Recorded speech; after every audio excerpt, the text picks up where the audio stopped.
ยังนี่พี่น้องเจ้าว่าหมากยังนี่เมื่อบ้านเมื่อวานนี่เมื่อบ้านหายายซื้ออยู่ตามเส้นทางคนขายนี่แม่นบอกบังเงาะบ้านเฮาบังเงาะป่าจะแซ่บอยู่บ่นี่หมากไม้ตามฤดูกาล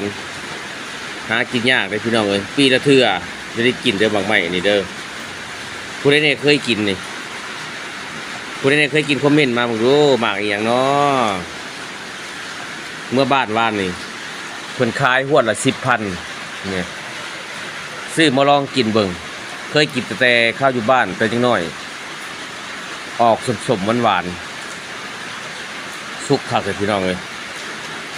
ผู้ใดเนี่ยเคยกินนี่เห็นแต่ข้าวจังน้อยเนาะมากันสดๆเลยได้นี่ได้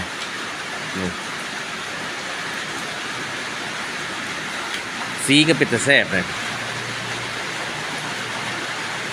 นะบ้านหมู่เจ้าเอิ้นหมากยังเนาะบรรยากาศกับพ้นตกหมดเลยพี่น้องโอ้ยจักบ่ได้มาสิเช้าเนาะตาเครื่องก็จะนอนมิ้นเน่าหมดนี่เครื่องบ่แห้งมาเด้อมากินหมากกันนะนี่เด้อนี่เป็นลักษณะนี้เนาะ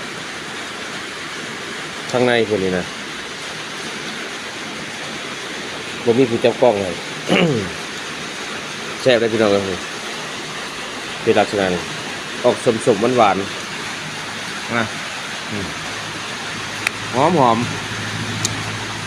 อมคักเลย